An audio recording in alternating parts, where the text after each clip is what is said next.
sewer rehabilitation project.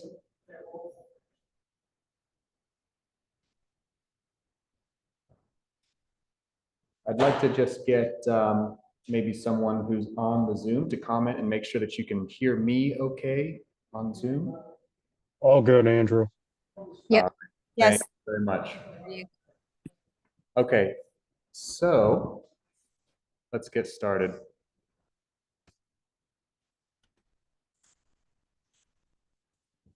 Tonight, we're going to go through introductions for the folks here up on the table.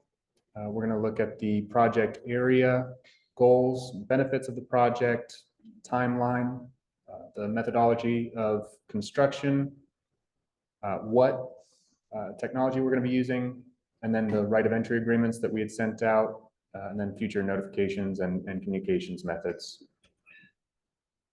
So up at the table today, we've got Deanna Stockton, the Deputy Administrator and Municipal Engineer. The only female at the table. Oh, yeah. And we actually happen to be in order. And then we've got Jim Purcell, Assistant Municipal Engineer. And then myself, Andrew Philippi, Sewer Engineer. Dominic Itzy, the Sewer Operations Manager, who's on the Zoom. Jim, so those are the folks from Princeton. And then our design consultant, Arcadis. We've got Jim Shelton, who I am not sure if he ended up making it onto the Zoom. Here in person, we've got Vishal Shah, Project Manager. And then on the Zoom, we've got Michael Bell, Inspector for Arcadis.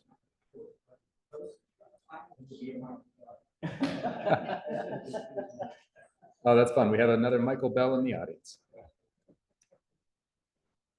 All right, so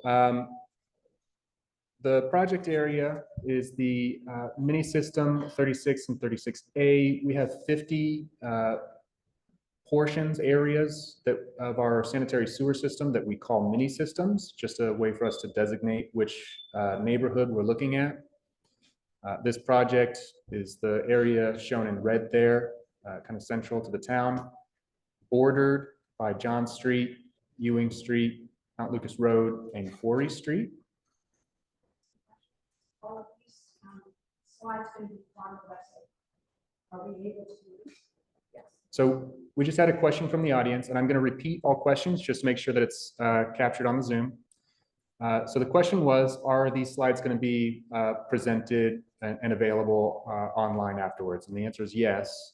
So the presentation itself will be available as a PDF on our website, as well as the recording of this meeting will also be posted to the website.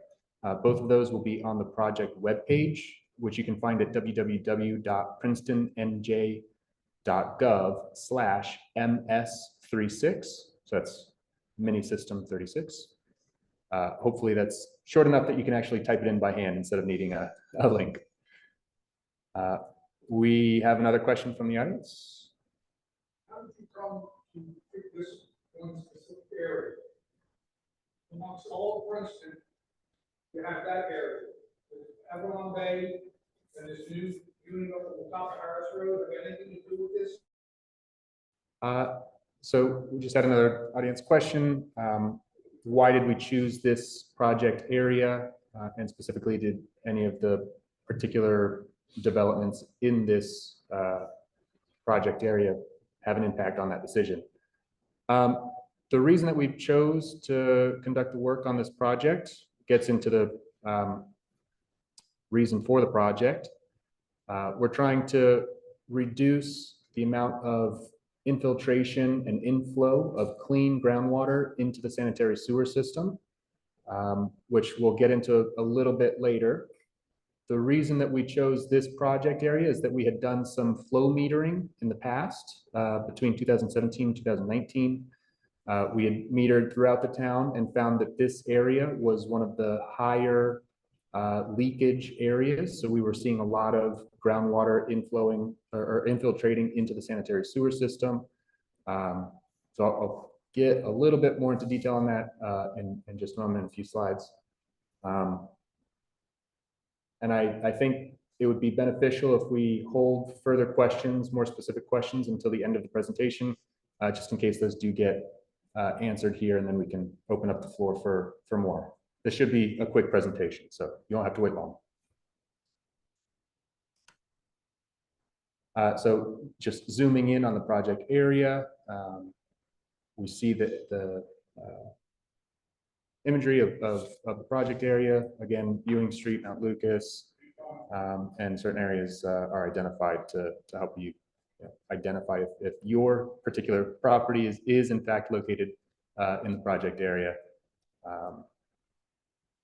And again, these will be posted so you can kind of get a better look at these once they're online.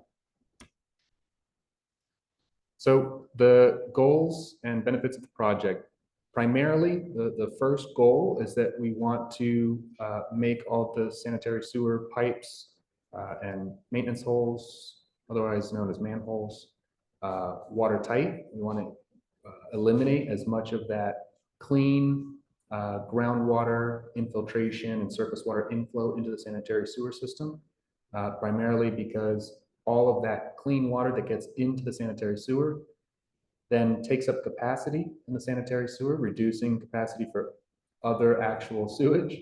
And then also once it gets down to the treatment plant, it has to be treated. Once it's mixed with the sewage, it's no longer clean water. And it costs significant amounts of money, millions of dollars annually to treat the sewage. And roughly half, a little bit more actually than half of the sanitary sewage that leaves Princeton and gets to the treatment plant is from I&I. So another way of looking at is that less than half of all of the sewage in Princeton is actually sewage. So it's a significant cost savings if we can eliminate I&I. Second goal of this project, I'm sorry, yes, I&I is inflow and infiltration. So it's shorthand for clean groundwater and surface water getting into the sanitary sewer system. The second goal of this project is that we're using a relatively low cost, very low impact technology that will bolster the pipes, support them, and prevent, well, it will extend their life and make it so that we don't have to go in and do more costly and disruptive repairs and replacements of the pipes later on. So benefits, we're reducing the inflow of groundwater and stormwater into the sanitary sewer system, reducing our flow to the treatment plant. We're minimizing disturbance, both on private property and in the streets. So minimizing traffic disruptions because of that. And then both the public sanitary sewer mains that are in the street and then also the laterals that are serving the private properties are going to be grouted. So they will both be sealed and stabilized and their lives will be extended. So project timeline, we are still in the design phase of the project. So not every detail has been ironed out. We had sent out the right of entry agreements along with cover letters and access figures to all of the properties within the project area. We do ask that those are signed and returned by June 7th. It would be helpful for us from a design perspective, just to ensure that what we are anticipating putting out to bid is in place. And then we're anticipating sending this contract out to bid and selecting a contractor later this year. And then the project is going to take around 300 calendar days is what we're looking at this point.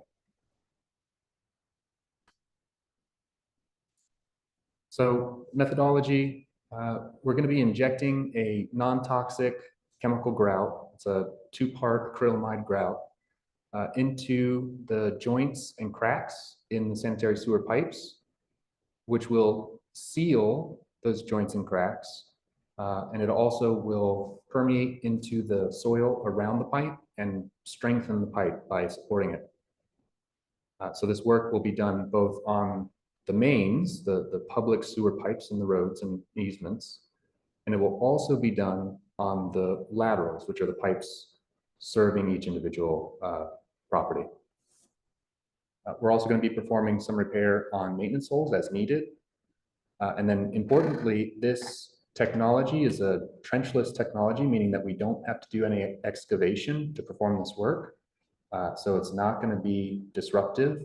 And specifically, we are trying to access all of these sites in a way that, in addition to not needing to excavate, we're also not disturbing any landscaping as much as possible. So we have this kind of graphic here showing the process, the packer, the tool that gets put down into the pipe. The grout is pumped through the leaking joint, and then it actually goes outside of the pipe, mixes with the soil surrounding the pipe and forms a seal. And in addition to doing that on the main pipe itself, we can also do the same technique using the same grout on all of the lateral connections with the main. I'm just gonna let this. Yeah, we have one more audience question. You want to wait for one question at the end? That's the preference. Yeah. Okay. Yes, please. Thank you. I got a few of them. All right. Okay, so again, just wanted to point out that in addition to working on the public sewers, we're also going to be grouting the laterals whenever possible. The portion near the lateral, the first few feet from the public sewer can be grouted with that lateral tap grouter that you've just seen, where it can go directly from the main up a few feet.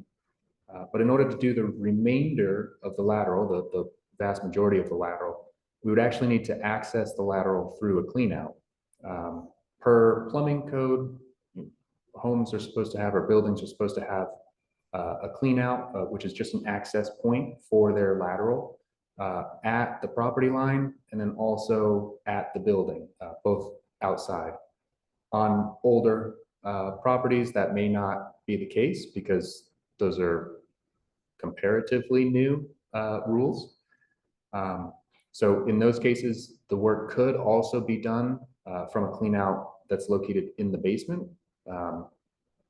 And that's if those situations are encountered in the project, then we would have a discussion with that particular property owner and basically have it be the property owner's choice if they want the work to be done from the basement, just because it is a little bit more difficult to access if you have to go inside and access the cleanout or the lateral from inside the basement. I do want to point out while we're looking at this that the entire length of the sanitary sewer laterals are the responsibility of the property owner. That's a Princeton ordinance, has been for a while. So this project is a boon to the property owners, right? Because this is going to seal the pipe and extend its life so that future repairs are less likely in the near future. While we're here, And I'll add that there will not be a cost, an extra cost or an assessment for the work. Previously, when we did a different methodology of work, there was an assessment made against the property. But in this case, we don't need to do that with this type of technology because it is more economical. Person that's doing the work is going to donate all this labor and stuff. Who's going to pay it? It comes out of, the project is paid for through the sewer rate revenues and sewer rate revenues that are generated by the municipality. And that is based on all people that pay for the usage of the sewer system. So that's how it's paid for.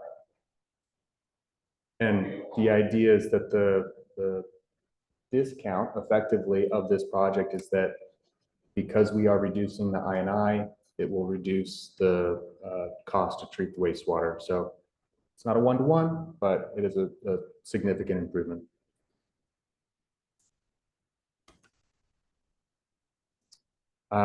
So we had sent out right of entry agreement along with a cover letter and access figure to all of the properties located within the project area, which was roughly 850. We sent the letters to both the property owners and residents if it seemed like those were two different entities. So we ended up sending out 1,100 letters, described the project, and described the agreements, and then also invited everyone to this meeting. So clearly everyone in the room and on the call right now got the letter. Thank you again for joining, but anyone who's seeing this via recording in future, if you did not receive one of these letters, copies are available on the website. And certainly you can get in touch with us and we can send copies directly as well. I did want to point out that the figures that were attached to the access agreements, or so I'm sorry, right of entry agreements, are using our geographic information system database to populate the locations. There is going to be naturally some inaccuracy in the figure. The imagery and the property lines, for instance, may not align. Specifically, we know for a fact that all of the laterals shown on the figures are guesstimates. Those were created using an automated process. They are not based on actual real records. So they are just there as a reference for a best guess. The rest of the infrastructure location should be fairly accurate, but again, are not exact. I want to point out that on the bottom left of the access figure is a legend showing what the different line types indicate. One of those is the vehicular access path, which is an orange or yellow dotted line, depending on your printer settings. If vehicular access, that orange yellow dotted line, is not shown on the access figure, then we do not expect to need to drive a vehicle on property. It would just be foot access to the clean out and back. So very minimal disruption. So the agreement itself, we want that in place in order to have access, I guess, permission to walk and then, if shown, drive onto property in order to get to the sanitary sewer system, either the public sewer or to access the lateral cleanouts on property. Again, this project will be improving the private laterals, so it's in the private property owner's interest to grant the permission so that we can do the work on the lateral. Certainly not a requirement though. But the access granted with the agreement is in addition to any existing access rights that we may have if there's an easement on the property, which would have been shown on the access figures if relevant. A lot of times those easements are old, and accessing the sanitary sewer along those easements might not be the best path. It would be less disruptive to the property if we use these alternate access paths that are suggested in the figures attached, rather than going through the easements, through fences, through whatever may be there now. Princeton is committed to minimizing any disturbance that may be caused by accessing the property, and certainly any damage that may be caused, even as little as rutting in grass. will be repaired, and those repairs will be paid for by Princeton. We've also included in the access agreement permission to complete a visual inspection of the sump pump in the basement. So what we're looking to ensure is that any sump pumps that may be set up are properly connected to go either to the surface or to a storm sewer, rather than ejecting that groundwater directly into the sanitary sewer system. The entry agreement does not give us permission to perform work from inside the basement. So like I had mentioned earlier, on a case-by-case basis, if there are no ways of accessing the lateral through cleanouts outside, we may choose to do the work from in the basement. That will be a decision made by the property owner at that time. Signing this agreement does not mean that you are giving us permission to work from inside the basement, only for exterior foot and vehicular access as shown, and the visual inspection of the sump pump. And again, we do ask that these are signed and returned by June 7th.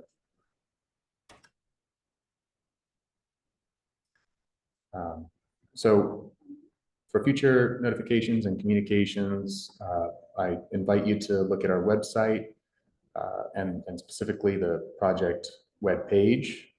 Again, it's princetonnj.gov/ms36. You can also sign up for notifications through the Notify Me page on our website. We also have more broad community-wide communications methods. So the mayor and council newsletter, that's great information.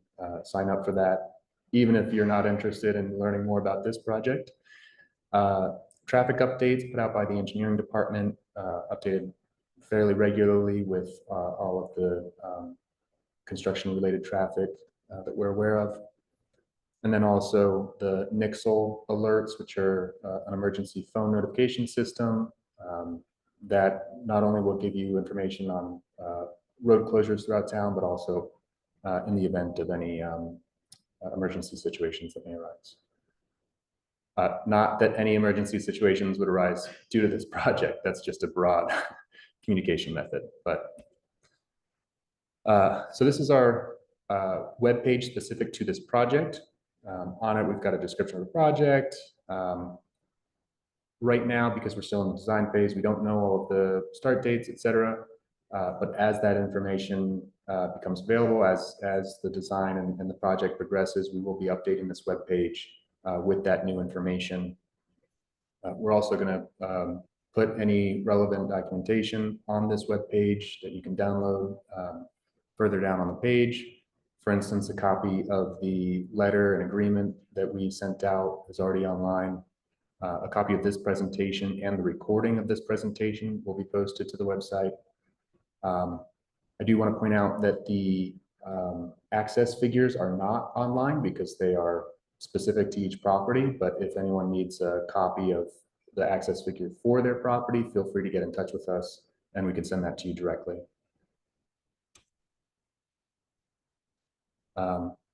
So again, this link is actually on the project webpage. Otherwise, you can go to the princetonnj.gov/notify-me.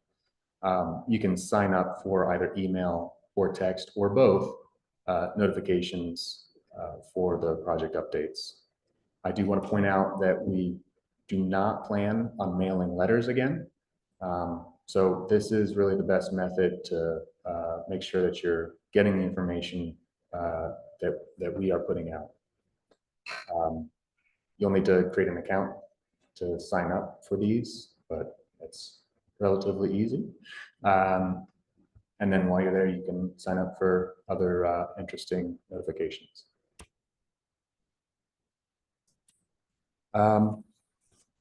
Did I miss anything before we open up the floor to questions? I think one thing that you should mention is that this is not the first of the 50 systems. Yeah, thank you, Jim. So we are doing this project in almost exactly the same way that we are currently conducting the mini system 35 sanitary sewer rehabilitation project. So the mini system right next door, we're already underway in a project. It's been going well, been going smoothly. The technology hasn't caused us any issues or headaches. So Just wanted people to know yeah, this is the first thing, the first time we're doing this. not a first rodeo. We have questions in the chat. Oh, okay. We've got questions in the chat. Let me see if I can. So I'm just going to go through the chat questions first, and then we'll catch up in person. So question number 1 from James Graham. How do you find out if your property has a curb or a building clean out? So that's something that we, our contractor, will find and locate as the project is going on. If you can't see it from the surface, it may be buried, so you can't really know for sure just by looking at it unless you're using tools and you know where to look.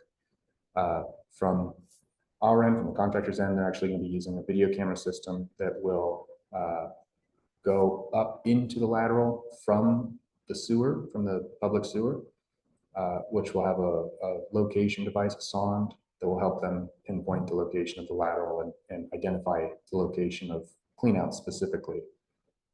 So if you don't see it by yourself, then wait for us to get there and we'll find it for you.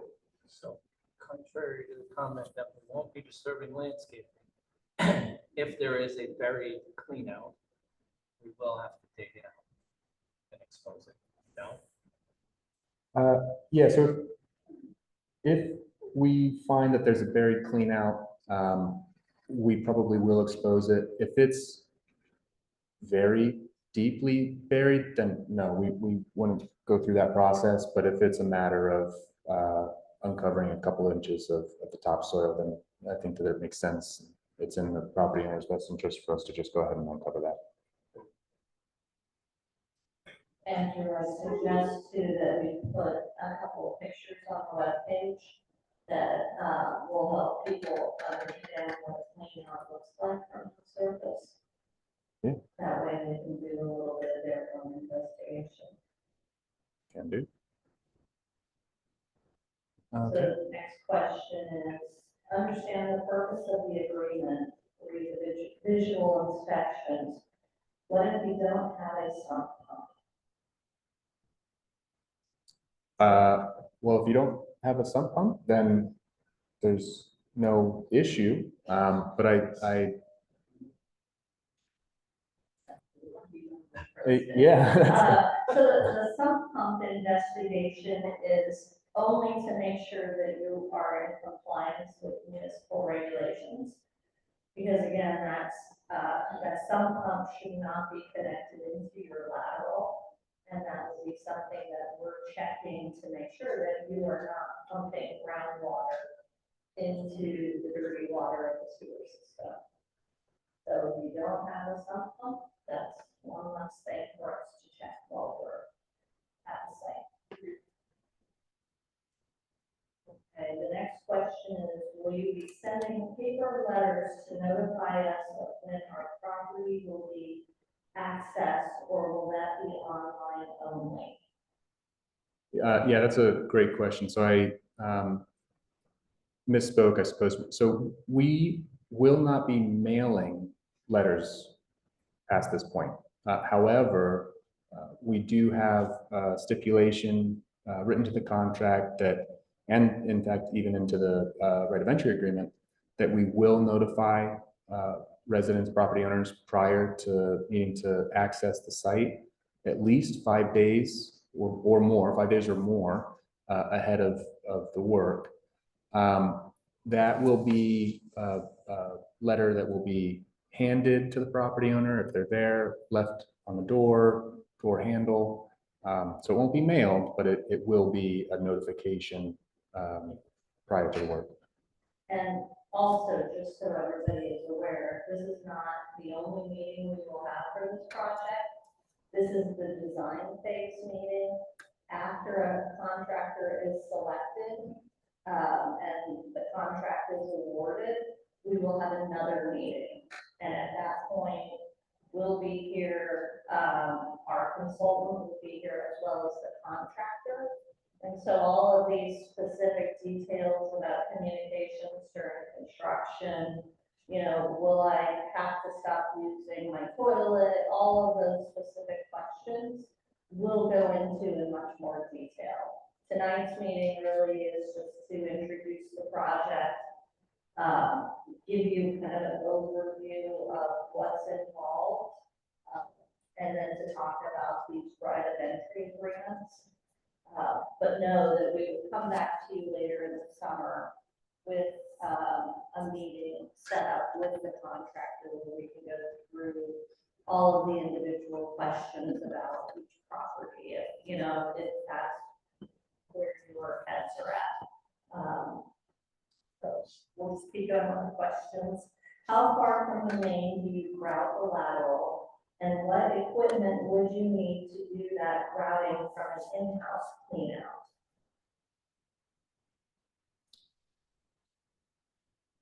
So our hope is to grout the entire length of the lateral up to the clean out near the building. The more the better. In terms of the equipment, the packer that you'd seen earlier in the figure would be inserted into the clean out. It's smaller for the laterals. And then the hoses that actually pump the chemical grout from the pumps in the truck through the hoses into the packer. Those hoses would need to run through the building. So again, it depends on how close the access to the exterior is, if it makes sense for us to do the work there, and then also just the accessibility generally. But we're running hoses from the street all the way into the building. I think that's what they want. Yes, yeah, so hoses will be, Equipment, it's a basement.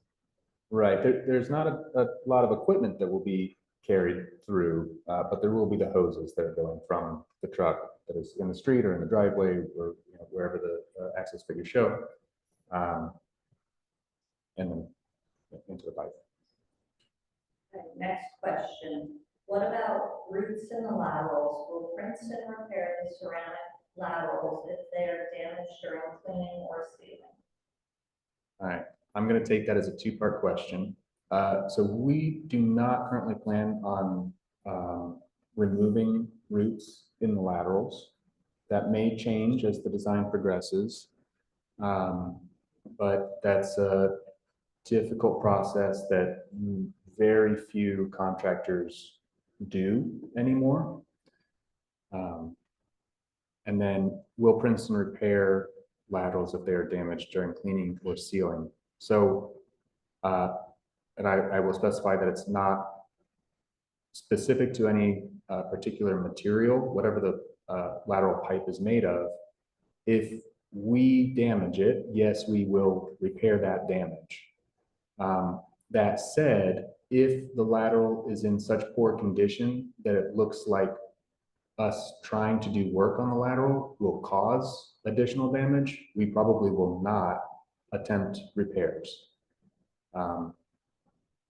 Because we don't want to cause an issue that, more of an issue.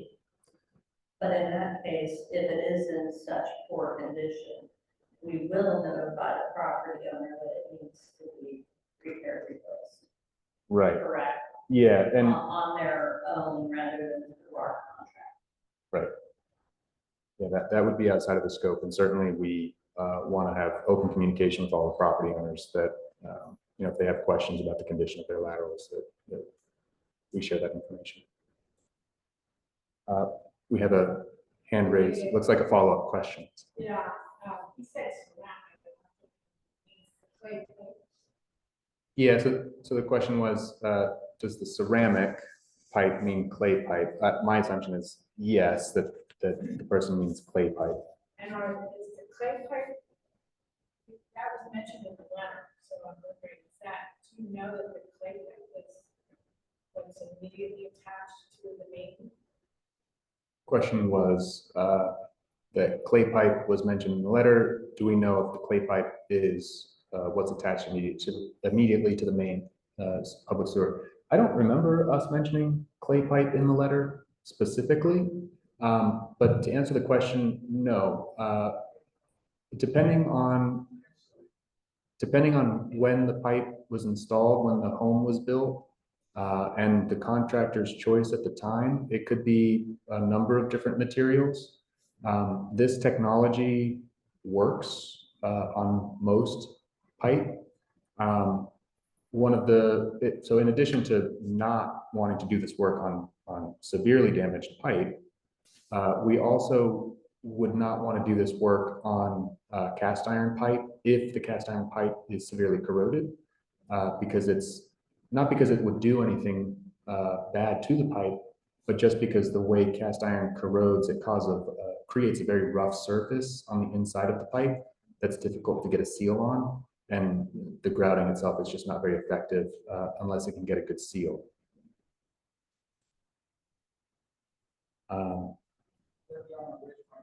Oh, all right. We've got another question in person. Go ahead. So in other words, I talked to the engineering department, they had this letter. I indicated that I'm retired 60 years ago, my home. So I know a little bit about this home. And I have extra heavy cast iron in my home. So he told me. Are you John by any chance? Yes, that was me. Hey, good to see you in person. You indicated to me that if I had extra heavy cast iron, this material, I think you just explained that, it's not gonna work on extra heavy cast iron. It's gonna work on transite, and materials like that, it won't work on like a solid extra heavy cast iron. Is that a fact or? Yeah, so I'm just repeating it so folks on the Zoom can hear the question. That has a business in town, if you have extra heavy cast iron, don't have to, on Lee Avenue. So you won't be doing work on those two specific lines? So the question was, I guess, asking for confirmation that we would or would not be doing work on cast iron pipes. So that's a slightly more complicated answer than yes or no.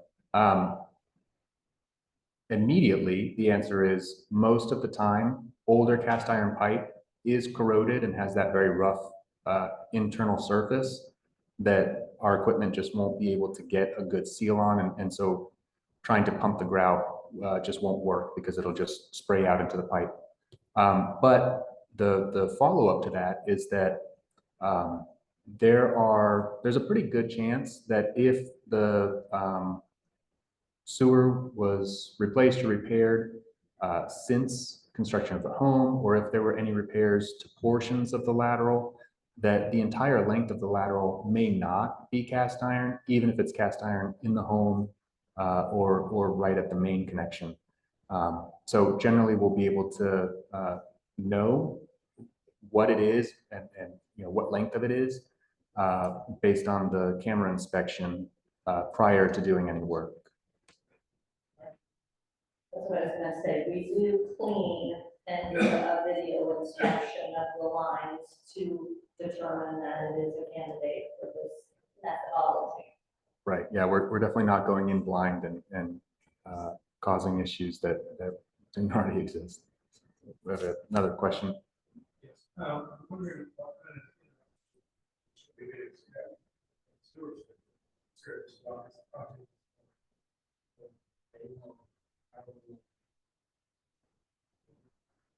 And what sort of reductions? Right, so the question was what sort of interruption to each property's sewer service should be expected during the work? So it is very minimal. Each area, each pipe will take maybe one shift to work on. I'm sorry, each sewer main will take about a day, a shift to complete. The laterals to each property are less time than that, so anywhere from 30 minutes to a couple of hours, depending on the length and access. While the work is actually being done on the lateral, you can continue to use your plumbing. We do ask that you refrain from very high load activities. So washing dishes, doing laundry, taking showers, those sorts of things that create a lot of flow. But you know, lower load activities like flushing toilets, washing hands, those can continue while the work's being done. We'll get more details on that when we have a construction contract, and I think it will probably be in the notice that is hand distributed before they're doing work on it. Just one thing.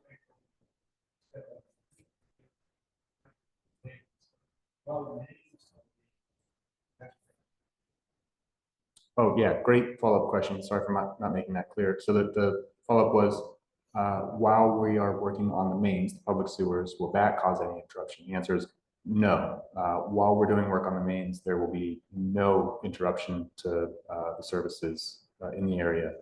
The packers are actually built with a hollow center so that flow can still go through the packer even while it's being used. Andrew, we do have somebody who's been raising their hand Oh, on the Zoom. Claire Magnus, could you unmute yourself? You can ask your question. Thank you. Hello. I'm a resident. I'm also a realtor in town. So I see broken sewer pipes constantly. And so I think this is a huge win for our sort of neighborhood. I guess I had a couple of questions, which were, how will the packer know which lines it needs to do? So for example, if my house has got a ceramic pipe, but my neighbor has got a PVC pipe, are you going to check it first and scope it to see if it actually needs the work? Hi, Claire. Yes, so we will be sending a video camera into the main and into the laterals prior to performing the work. So the pack or the device itself doesn't have any sort of intelligence behind it, but the crews doing the work will be viewing the video, recording the video, and making the determination of whether or not it would be appropriate to grout any particular section. Okay. And then I guess I see a lot of pipes that are, they might not necessarily be having a backup in the house, but they are blocked and clogged. So often a remediation is to have it, hydrojetted out and cleaned out. Is there any benefit to residents having them cleaned out before you do this activity, or will the grout sort of override all of that anyway, so it doesn't matter? So I'm repeating, not for the Zoom, but for folks in the room. That's okay. So the second question was, would it make sense for property owners to clean, have their laterals clean, jetted, flushed prior to this work being done? It may. I don't know that this work will include cleaning and flushing of the laterals prior to trying to perform work. That's a design decision that just hasn't quite been made yet. If that's not included in the project, then there may be some benefit of doing that prior to the work. I don't know that it's really necessary to spend that kind of money. But if I don't want to ever suggest someone not do that. If whether or not, yeah, we're certainly not going to require it. Again, it's just too early to really have a solid answer for that question. Sorry. Okay.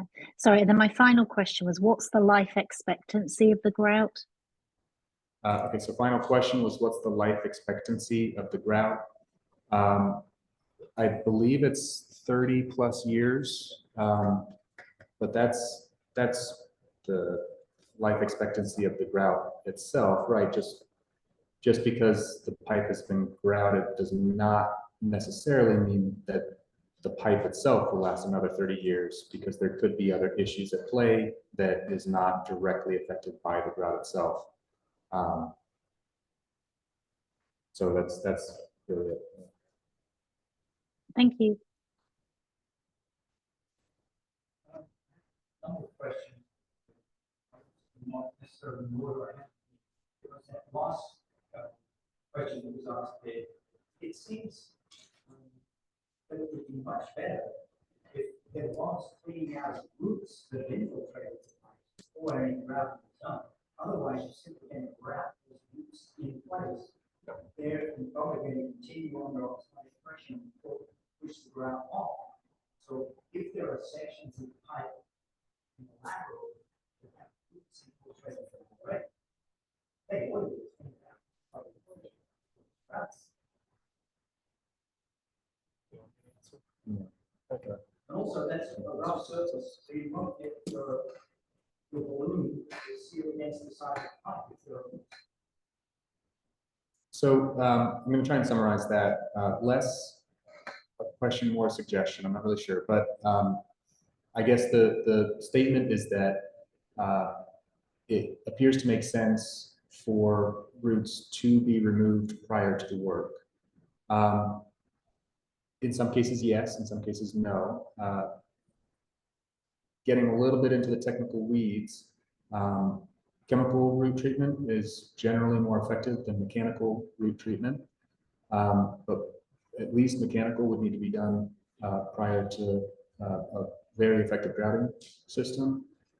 We don't have a large supply or large number of contractors in the area who do chemical root treatment, and doing mechanical root removal is very tricky and fairly likely to cause issues. Not fairly likely, but there's a decent chance that it would cause more issues just through the mechanical removal process itself, which is not something that the municipality is willing to take the risk for.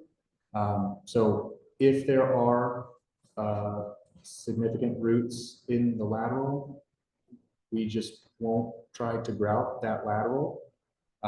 If there's a known root issue in your lateral and you choose to remove those roots prior to the project, then that may make it a candidate, but it may also still not get grouted based on the other condition of the pipe. So I don't want to say to go and scope and remove roots and clean the pipe, because we may still not be able to do the work.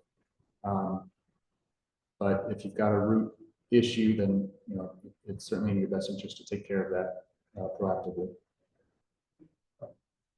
Question, we did replace our lateral, which the house clean out not under the road, so was not. PVC pipe. They're going to do this on PVC pipe that was recently being replaced in 2022. So the question was, in cases where portions of the lateral have been replaced, or even potentially the entire lateral has been replaced, are we still going to do this work, even if the replacement was recent? Yes, the answer would be yes. So certainly in your case where the portion within the roadway was not replaced, that's still highly likely to be leaking. So we would want to grout those. While we're in the pipe, it makes sense to go ahead and test the joints on the PVC section as well. They do leak. PVC leaks just like any other pipe leaks. And if we're there anyways, it's best to just get the work done if it's feasible. The other questions I had was, how is polymerization accomplished? Two-part system, air polymerized, water polymerized, causes fluid to turn into solid. So the question was, how does the polymerization process work? How does the liquid grout turn to a solid? It's a two-part process. There's a actual grout and a catalyst that are pumped through separate hoses. When they mix in the pipe, they will polymerize, turn into this jello-like substance, which by itself is actually not very mechanically strong. which is a good thing because you want to be able to have that just flush through the pipe after it's gelled. But when it gets outside of the pipe and mixes with the soil, that matrix of the soil grout structure really is very strong and is almost concrete-like when it's cured fully. Over time scale, So the question was, what's the timescale of the polymerization process? And it's variable, and it's specifically timed and based on the ratio of the catalyst that you're using with the in the process that will affect the gel time. So depending on the defects that we see in the pipe, we'll actually choose the gel time most appropriate for that. But generally, the gel times that we aim for are somewhere between 30 seconds and 3 minutes. and is this working in section 35? Reduce infiltration significantly. So another question, has this technology been working in the currently ongoing project, Mini System 35? So it has been working. Visually, we've seen active leakage in the pipe, and then it's grouted and that leakage has stopped. It's continued to be stopped even when we go back and re-televise the section after the work weeks later. We don't have metering data to support pre and post construction reductions because we're still in the project. So we're not going to meter anything until after the project's complete. We did specifically put a meter in this system immediately prior to the work, and then after this project's complete, we will re-meter to get a specific defensible number of the effectiveness of this technology.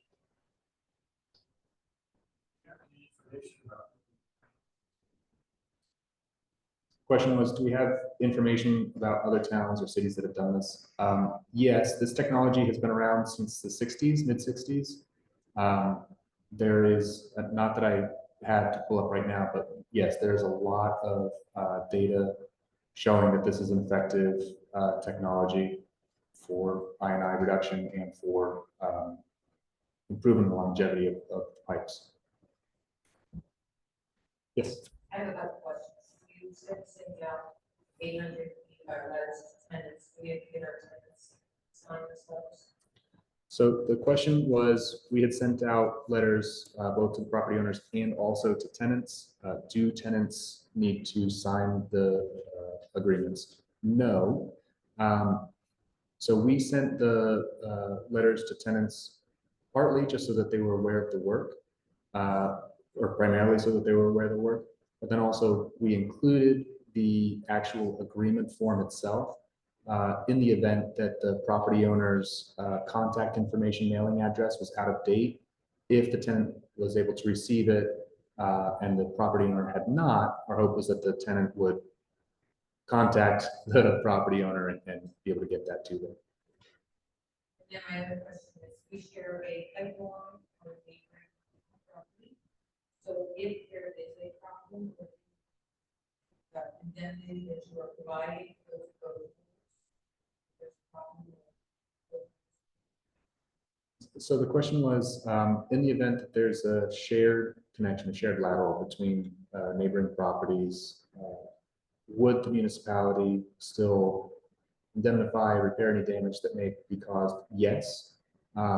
In those types of cases, we would be doing the repair anyway, so it doesn't really, from our perspective, make a difference if that pipe is shared versus just being of a single ownership. And my last question is, do you anticipate, I wasn't sure how to anticipate a restaurant being interrupted in their business, using a dishwasher and Okay, so that's a great question. In the event that we're trying to do work for or on lateral connected to a business such as a restaurant that will always have decent amount of flow going through their lateral. Would that cause a disruption? I'll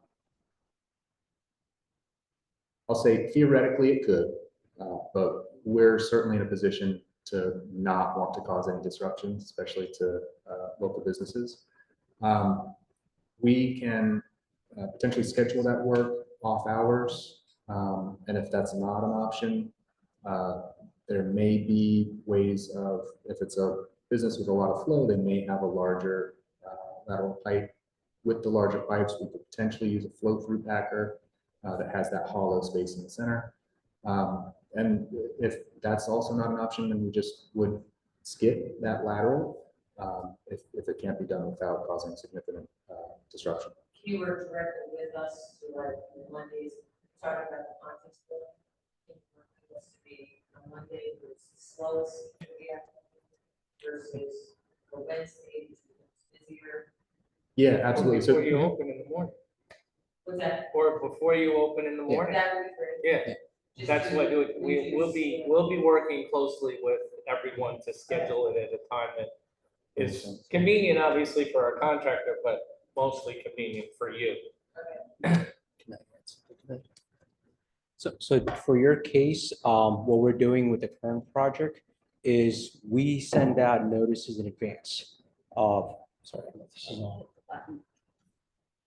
This one right here, it says push. So in the current project, we are sending out notices and also knocking the door when we are working your neighborhood. So we will coordinate with you when we approach your area. Just let us know if there's any kind of, I guess, restrictions or special requirements that you may have. We can work with your schedule. If you have a restaurant, if your hours are from 12 to the evening, we'll try to get to it first thing in the morning. So we can work with the contractor on some of those on a case-by-case basis. But the contractor typically will work from 7 to 6, and we can coordinate with individual homeowners if there's any kind of special requirements.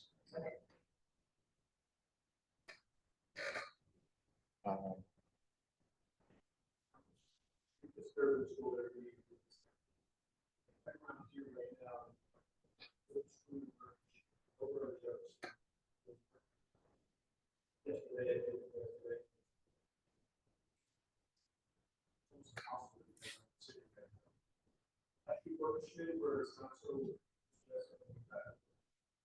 yeah, so repeating the question, how much of an impact to traffic will this type of work cause? It's minimal. So there won't be any excavation except in the case of some extremely unexpected emergency. But because there won't be any excavation, we won't need to have long-term closures of anything. Generally, this work will be done out of a box truck, which will either be on the shoulder of the road or a single lane closure with flaggers going around. But it's a fairly mobile operation. So it'll be one shift or less in each location, and moving on to somewhere else. We don't expect road closures per se. There may be a couple of instances near intersections where it will get a little bit congested just because the access points are in the intersection. But we're still in design, so we don't have an exact account for that yet, but I should have a better sense for it at the pre-construction meeting.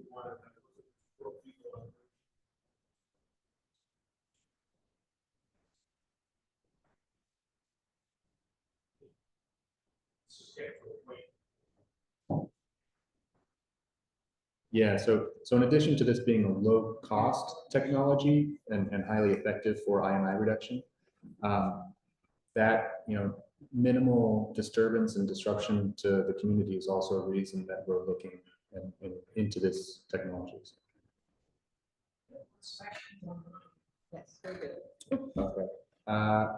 Should we just get this one first? This is more of a comment. I want to talk to Lenny.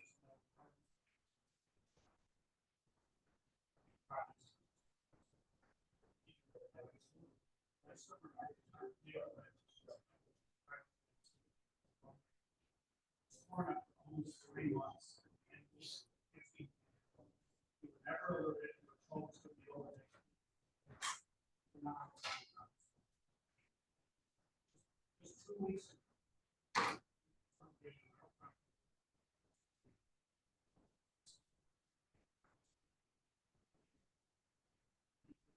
Well,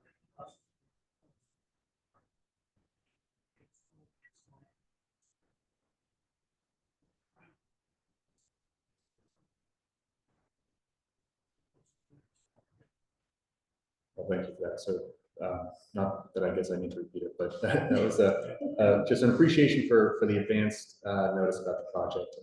And that is very important to us on this project and other projects conducted by the municipality.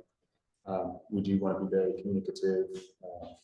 Like I said, please sign up for the notifications through the Notify Me on our website. We will be notifying 5 days ahead of work on property. We will have the community, pre-construction community meeting. Yeah, this area especially has seen a lot of work recently. We want to minimize the disruption and plan ahead as much as possible. So, Go ahead. You want to narrate that? so I think I'm caught up. So yeah, Wall, we have a 100-year-old home, access to sanitary laterals via pit to get to old house trap. Does your grout machine have to get to that trap via basement? So yes, but it will not be able to navigate through a trap. So if there is a trap on your lateral, we would not be able to access the lateral from upstream of that trap. In that scenario, if there are also no clean out access points above ground outside of the home, we would not be able to do the work on the top end of the lateral. We would only be limited to doing the portion of the lateral, the first few feet that we can access from the public sewer itself. From James Graham, when did the curb/building cleanout become mandatory in Princeton's building code? And is it safe to assume homes built before that point in time will not have them? I am not sure when that was introduced, and it's not necessarily Princeton's code, it's the state plumbing code, which is a modified version of the national plumbing code or building code. I would say it's not safe to assume anything, because even if the home was originally built prior to that code change, if there was work done on the building, some amount of renovation or repair to the lateral, it may have had a clean out installed. So unfortunately, there's not a clear cut, like lead paint, anything in the 70s and earlier, but this is more variable. Will you notify us 5 days before you enter our home? What happens if we are out of town on the day of notice and do not return until after the scheduled day of entry? Yes, certainly you'll receive 5 day notice. If that sort of situation occurs where due to whatever circumstance that time doesn't work for you, we can reschedule the visual inspection. We tried to have the inspector on the project do the basement. The inspector who's not performing the work but inspecting the work as a third party. We try to have them do the basement inspections in the area that the crews are working, just for convenience sake. But if they need to go a few streets over for a particularly scheduled inspection time, that is certainly doable. So in those sorts of cases, we can definitely work with you there. Jeffrey Oakham, I live on Valley Road, and several years ago, there was a project that I believe replaced the sewer laterals with PVC material. If true, are these new and presumably free of cracks? Would the grouting process still occur? So similar question to what we had in person earlier. Yes, we would still, as long as the sewer appears to be in good shape, we would still try to test and seal the joints, because they may have been improperly installed, honestly, or they may have settled in that time. And again, the PVC material is susceptible to leaks and breaks just like any other pipe material. The fact that it's newer is a great sign, and it's less likely to have issues. But yeah, we would try to still.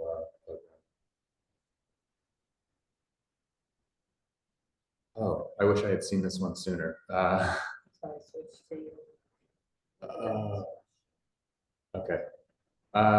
Does your signature on the form require a witness signature, or is that for the township employee? Appreciate. Oh. So we included the witness signature line on the agreement form. If feasible, we do ask that you have the signatures witnessed. If it's not practicable in your situation to have it witnessed, that's okay. You can bring it in anyways, but it certainly is the preference, if at all possible, for it to be witnessed.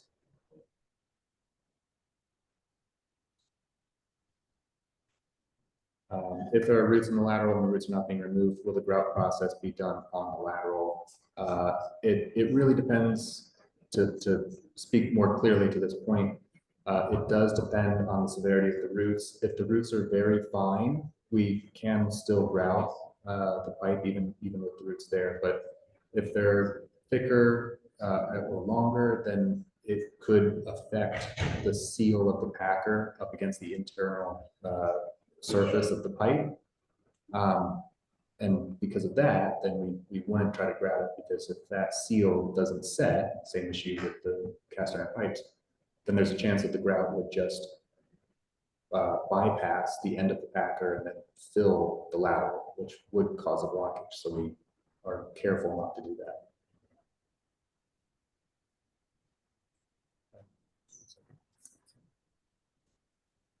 Did we have further? You said earlier the cast iron pipe cannot be grouted.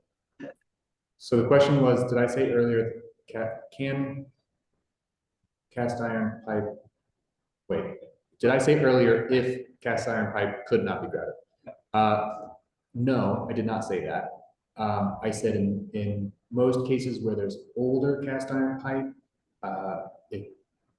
it can't be in most cases, because the way that the pipe corrodes, the internal surface becomes very rough. But if the pipe has not corroded to that level and it's still smooth on the inside, we could still grout it. Andrew. Shall I feed it to you, or let me clarify something? A number of these questions leads me to believe that there's an idea that we're grouting the inside of the pipe. We're not grouting the inside of the pipe. The grout is actually going through to the outside of the pipe to protect from infiltration into the pipe. Any of the material that's left inside the pipe after the grout is put there is going to wash out. We're not grouting the inside of, right? We're not grouting the inside. So it's not going to have a new lining. It's going to be lined on the outside through any cracks or joints that are separated. That's what the grout's for. Right, yeah, thank you, Jim, for that clarification. I think I had said earlier that the grout itself, if it's just the grout alone, is kind of a jello-like substance, but like the hard jello at the end of the glass where it's like a little bit dried out, so it's kind of firmer, that washes away even during the work. So yeah, it's not making any difference to the inside of the pipe itself. Okay, and then what age is older cast iron? 20 years, 50 years, 100 years?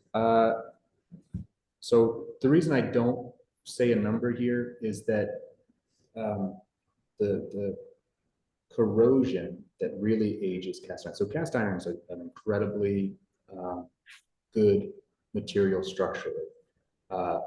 Its one downside is that in use in the sanitary sewer system is that sanitary sewers are actually slightly acidic, and the gases in them are acidic. And that acidity causes the cast iron to corrode, to rust. And that corrosion causes tuberculation, which causes the rough pipe surface. That's very, very highly dependent on the nature of the waste going through it.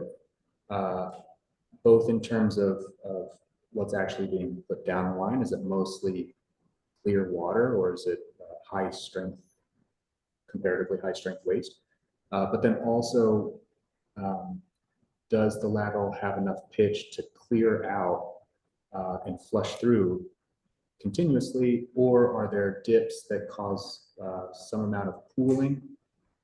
When that pooling occurs, it causes additional acidity. So it's really dependent on the nature of the pipe and the usage. So I really can't give a number, but so it really just depends on the situation at hand.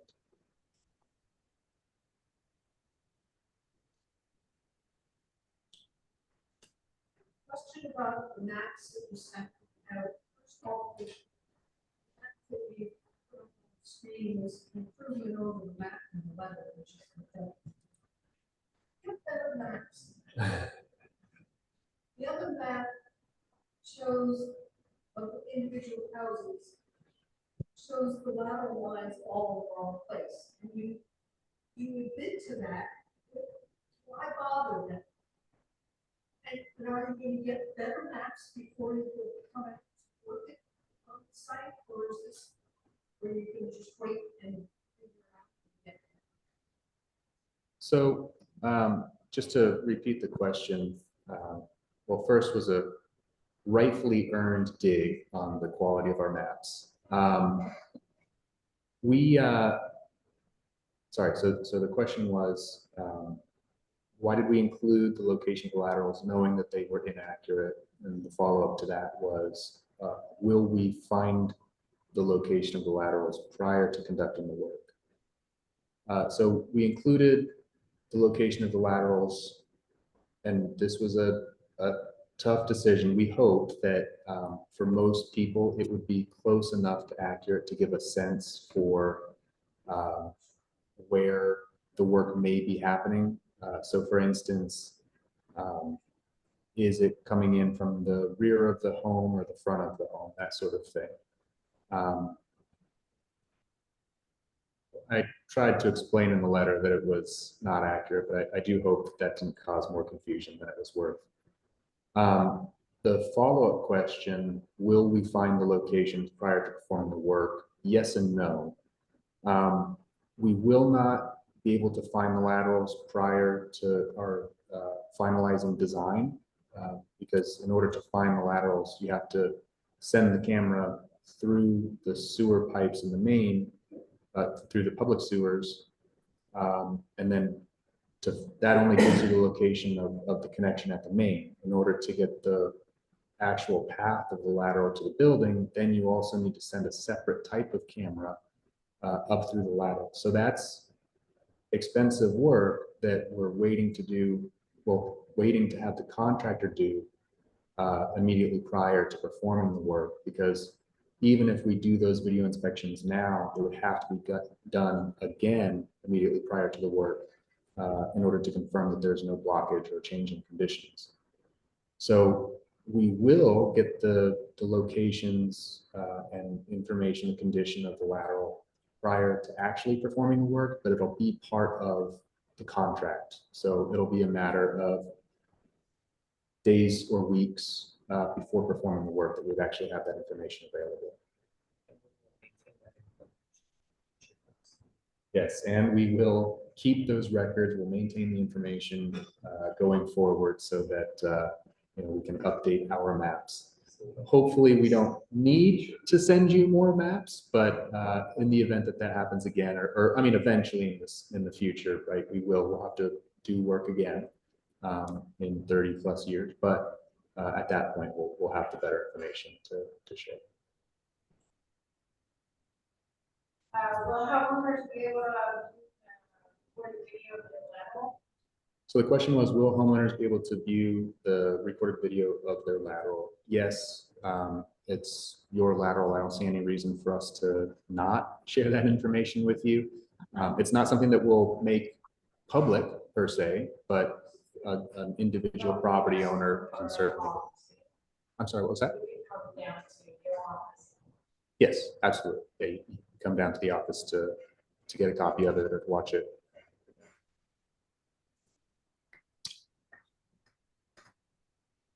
Oh, we do it more. That's it.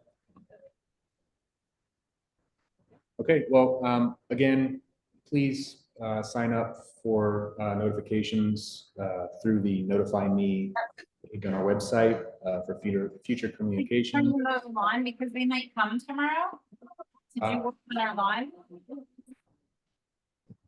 Okay, I couldn't tell if that was intentional. Okay.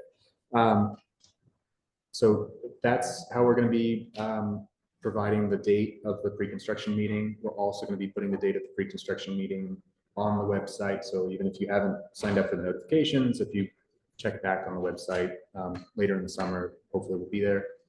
And then, of course, prior to actually performing the work, we'll be in touch with the notifications on property. So thank you, everyone, for attending, both in person and virtually.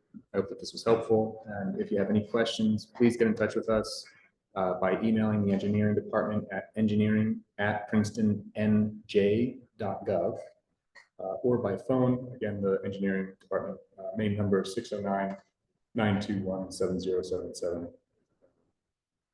Thank you, everyone. Appreciate it. Thank you very much. I'm almost here, give it to you.